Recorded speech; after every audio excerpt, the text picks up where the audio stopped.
Magandang araw Pilipinas, magandang araw mga kapantalan. Para sa ika-50 anibersaryo ng Philippine Ports Authority, ating tunghayan ang 5 malalaking proyekto ng ahensya ngayong taon na pinamagatang #5 sa 50. Ako si Zeus Legaspi at ito ang Ronda Pantalan PPA's 50th Anniversary Special.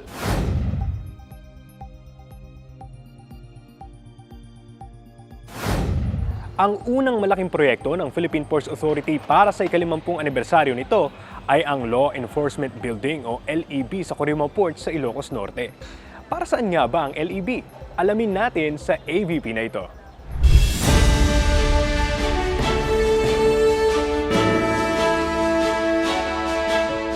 Fortifying our nation's security.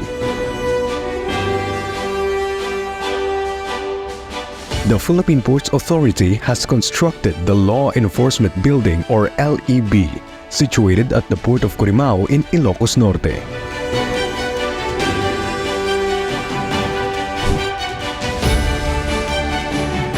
This strategic initiative is designed to fortify partnerships with law enforcement and ensure seamless cooperation with various government agencies.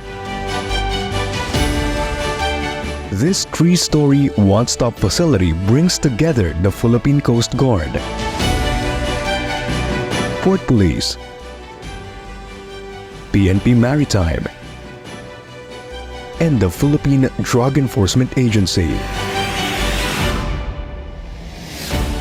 The LEB stands as a symbol of the cooperation between the PPA and other government agencies, playing a crucial role in maintaining and strengthening the security of our ports.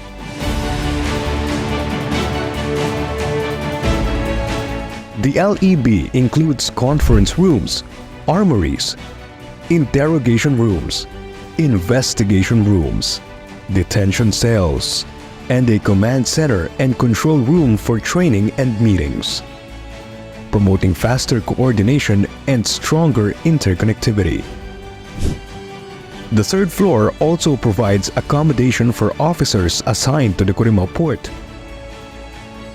Isang napakagandang hakbang po kasi mas mapapadali na po yung pagresponde natin kung sakaling may problema tayo sa seguridad at sa mga emergencies na kakailanganin yung tulong ng other law enforcement agencies, magkakaroon na po tayo na mas matatag na pagbabantay dito sa pier. Well, the importance of having all the law enforcement agencies with mandate dito sa atin at may MOA po natin, particularly yung mga sa one-stop shop po natin, hindi na po mahihirapan ang ating mga clientele at port users para po sa pagkuha ng mga clearances dito sa loob ng pantalan in their transaction and operations. Kaya nga tayo nagpapasalamat na magkaroon tayo ng law enforcement building dito sa PPA, sa port mismo ng Corimao, dahil dito magkaroon tayo ng operation center na kung saan mapag-aralan natin, ma-exploit natin yung kanya-kanyang mandate to have a good strategy to address any drug problem or related sa peace and order. Talagang lubos kami nagpapasalamat sa pagkakataong ito, mabigyan kami ng opportunity na makapag-stay dito gawin yung namin, provincial office ng Coast Guard Ilocos Norte. The Law Enforcement Building in Port of Corimao, part of #5sa50, showcases the Philippine Ports Authority's relentless pursuit of innovation, sustainability, and excellence.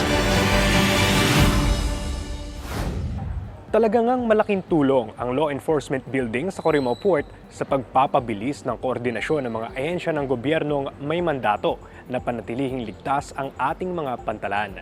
Abangan ang iba pang mga proyektong bahagi ng #5sa50 ngayong ika-50 anibersaryo ng Philippine Ports Authority. Manatili nakatutok sa aming social media pages, type lamang po ang Philippine Ports Authority sa Facebook, Instagram, YouTube, X at TikTok para manatiling updated sa mga kaganapan sa pantalan. Muli, ako po si Zeus Legaspi at ito ang Ronda Pantalan.